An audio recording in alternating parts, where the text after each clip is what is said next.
All right, it is time to find out about what's coming next from the Motor City. Tim Stevens is the host of CNET's Roadshow, and he was at the weirdly named North American International Auto Show in Detroit, which follows immediately after CES. And he joins us right now via Skype. Am I right? There he is! Hey, Tim Stevens. How are you, Leo? How was it?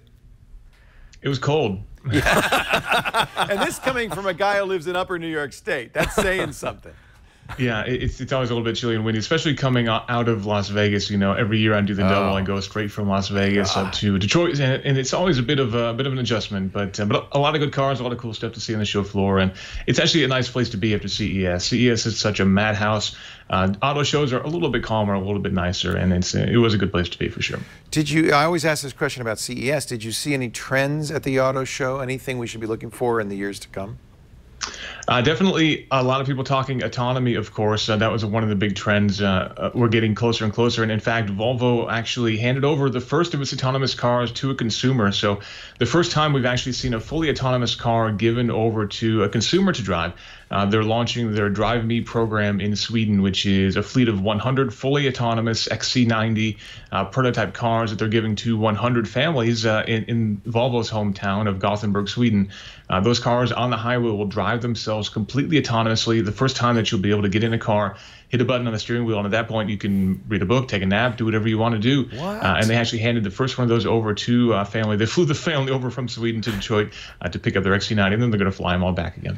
So this is level 4 autonomy? I mean, they could get in the back seat and take a nap? Only on the highway and in very limited circumstances where basically they worked with the municipality of Gothenburg to put all the sensors they need basically to deploy everything in the highway and only work, again, on the ring highways around Gothenburg. So it's a very on those highways, in good conditions. Yeah, it's a constrained environment. Yeah. Right. Okay. Still, that's a big moment. That's a breakthrough moment, I think. Yeah, it's definitely historic, and it's, I don't think a couple of years ago any of us thought that we'd have fully autonomous cars on the highway in 2017. So it's pretty impressive. Again, very, very limited circumstances, but actually have them in the hands of consumers. It's impressive stuff. There you are. You're in it. You're riding it. Yeah, that was an early demo I got about 18 months ago of one of their pre-production models, basically showing the same basic technology in and around Gothenburg. So yeah, basically the same idea. The cars don't have a ton of sensors on the roof or anything like that. They're basically using all the same sensors that the current Volvos have. This prototype model did, but the XC90 that we saw in Detroit looked like a normal XC90, other than some rather loud graphics they stuck on the side. But no LiDAR sticking up over the roof. No big cameras and boxes. Yeah, none of the roof rack stuff, none of that stuff. But there was another big announcement in Detroit, which was John Krafchick, speaking of autonomy. He's Waymo's CEO. Waymo is Google's former self-driving car project, now spun off as its own company. He showed off Pacifica, which they're working with Fiat Chrysler to develop. And that car has a sensor suite on the roof that Google developed in-house, and they're saying that will cost 90% less than the off-the-shelf systems that companies like Ford and Audi and others are using. So taking the cost down from about $75,000 to outfit a car with full LiDAR and radar down to somewhere under $10,000, which is a huge savings. And for Google to take that on and do that development in-house shows they're pretty committed to this. Was that subsidized, or is this just something that they, through engineering, have found the way to lessen the cost of?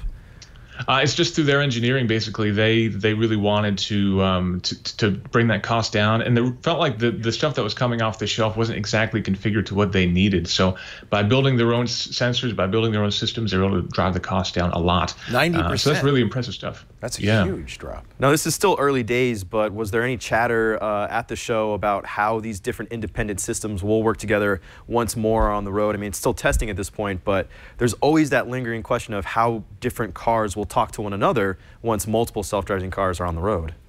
Yeah, that's definitely a big concern. Vehicle-to-vehicle communications is a big topic of discussion right now. Toward the end of last year, the federal government basically said that in the near future, they're going to start regulating that cars have some kind of in-car wireless communications to talk to each other. This is actually something that's been going on for almost 20 years now, that the federal government has been researching ways to make cars talk to each other.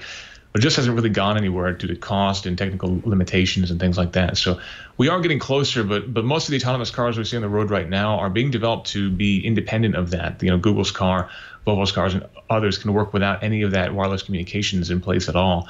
basically because things are taking so long to come to fruition on that front. So in theory, they'll treat each other like normal cars at this point, and then down the road a little bit, hopefully they'll be able to talk to each other and actually do things like smart platooning, where they go on the highway and drive really, really closely to each other to save fuel because of aerodynamic benefits and things like that. But there are a few testing facilities where actually multiple manufacturers can get together. One of them is in Michigan called M-City, part of the University of Michigan, where multiple manufacturers can go onto this small city. It's basically fake buildings and that kind of thing, but they can actually put their cars together and test them. And that's a really progressive and a great thing, and I hope that more manufacturers will go to places like that and make sure that their cars play nicely together. For the family looking for something a little bit more practical, the Honda Odyssey has, we were joking about this, has some new features. Tell us about it. So there's been a lot of buzz around new tech in minivans. Chrysler relaunched the Pacifica a couple years back and impressed a lot of people with some cool technology in there. Honda kind of raised the bar a little bit this year with some new tech. So they've got rear seat infotainment systems so your kids can keep up to date, and lots of tech and all kinds of other cool stuff. But the most interesting talking point is an in-car night vision camera system. We see lots of cameras on the outside of cars now, checking blind spots and giving you 360 parking views. But the cameras here are actually mounted in the roof, so you can see what's going on in the middle row and in the back row, even in the pitch black. So you can, of course, the basic idea is to make sure your kids are sleeping fine. But if kids are fighting in the back seat, you can basically flip on the camera and from the driver's seat see what's going on in the back of the van. And there's an in-car intercom system too, so you can actually yell at the kids in the back seat without having to raise your voice. They're right there. They're right there. Does it do like a cool Darth Vader voice? Like, why would you want to use this intercom versus just yelling at your kids yourself? To download voice modifications. Yeah, I mean, I think part of the fun of that is actually getting to yell, but you don't have to. You can either have your voice thrown back using the speakers in the back of the van, or you can actually speak directly into the wireless headsets. That's the advantage. Because I have to say, that has been my experience, is you can't talk to your kids anymore because they're wearing headphones. And you do have to like get their attention. So if you could speak into the headphones, that I now understand. How weird is it that minivans are like the cutting edge space for cars right now? We have the Pacifica, we have the Odyssey. Have kids, young man. Wait till you have children. This is the least cool car class you can have, and this is where all the innovation's happening. That's right. They definitely are uncool, but in a lot of ways, this is actually the closest thing to what we think autonomous cars are going to look like, because minivans are basically living rooms on wheels. And so that's what we think autonomous cars are going to be like, really just these kind of wide open, reconfigurable spaces. And Honda showed up a lot of interesting things with seats that slide forward and backward and side to side, so you can center your kids in the rear seat or give more room if you have two adults in the middle row. But basically, we think autonomous cars are going to be a lot like that. And so it kind of makes sense that a lot of this tech is being pushed into minivans, even though minivans themselves are a bit of a dying breed. Most people buy SUVs these days. This reminds me of, did you ever see the movie Get Shorty? And John Travolta, he's a gangster, and he's unfortunately stuck because all he could get was a minivan. Do you have my audio on this? It's the Cadillac of minivans. He shows Danny. A Pontiac, I think it was, right? Hey, Chili, is this your ride? Yeah, I'd like to sit up high, check everything out. I mean, it is the Cadillac of minivans. Yeah, check this out. This, my friends, is why you drive. Cutting edge stuff. Cutting edge stuff. Don't even have to open a door. Tell us about VW's ID Bus concept car. So Volkswagen in a little bit of hot water at the moment with Dieselgate, trying to inspire some good faith and renew some good memories. So bringing us back to the 60s with the classic microbus and bringing that to the forward. So basically ignore the present of Volkswagen. Think future or past, but don't think about it right now. But it does kind of look like a microbus. Look at that. It does indeed, yes. So they want to bring back that kind of retro styling, the bread loaf styling of a microbus. But this is on an all-electric platform, a flat battery pack in the floor, which gives you a nice wide open space. Again, we're talking about that living room on wheel concept. The idea is that this would be fully autonomous, so you can basically hit the center logo on the steering wheel and the wheel folds down into the dashboard and the car drives itself. In theory, they're promising 280 miles of range on a charge and all sorts of other cool things like lights that wink at you and change color depending upon what mode it's in. Lots of other cool high-tech stuff, but this is just a concept car right now. They didn't give us any indication. They said it wouldn't be until after 2020 something like this would go into production. But it did look really cool, captured a lot of people's hearts and minds, and it is a really nice looking platform and the kind of thing that might help Volkswagen bury the hatchet with some of their U.S. buyers. But the fact that the federal government chose the day before the show to indict and arrest one of their executives shows that maybe this is going to be going to take a while before everything is hunky-dory. And that's an iPad right there in the center console, huh? Look at that. Yeah, absolutely. So they're integrating consumer technology in new ways, and less of the things like the spinning Buddha troll things that kind of float around in the dashboard too. I like that too. I like that. We need to get a Nintendo in there for the ultimate nostalgia mobile. Yeah.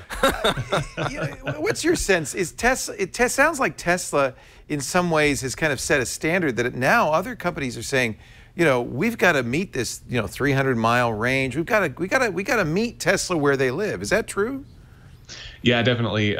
There's been a big expectation that something north of 200 miles would be kind of the magic number that people would need to see in order to start moving to EVs in a big way.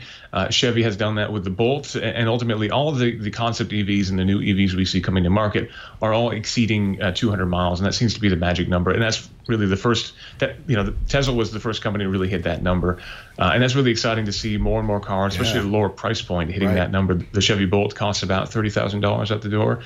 Chevy just started production at the very end of last year, but they've already delivered 600 of those. So even though it's a very new car, that's pretty good numbers in the EV side of things. And this year we should see thousands and thousands and thousands. So finally, a 360-degree hyperlapse tour of the show floor. Did you do this? We did do this, yes. So we took our 360 camera and dragged it on the show floor. So those who weren't able to come along, we started at our booth, of course. But you can click along and go and check out the entire Detroit Auto Show floor if you aren't able to be there yourself. This is, of course, a public show starting this weekend, actually, and going for the next couple of weeks. If you're in Detroit, you can go check it out yourself.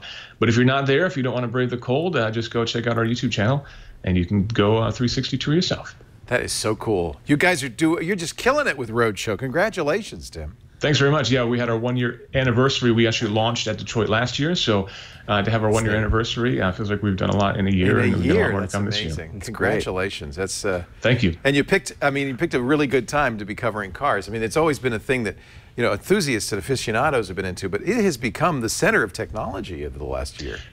Yeah, if you look at CES, there were half a dozen, 8 concept cars unveiled at CES, which is kind of overwhelming. We were having a hard time keeping them straight. But to see that focus on automotive technology there and then going straight into Detroit, it's a great place to be. Pretty cool. Tim Stevens, CNET's Roadshow. It's great to see you. Thank you for joining us, Tim. Thanks, Leo. All right, take care.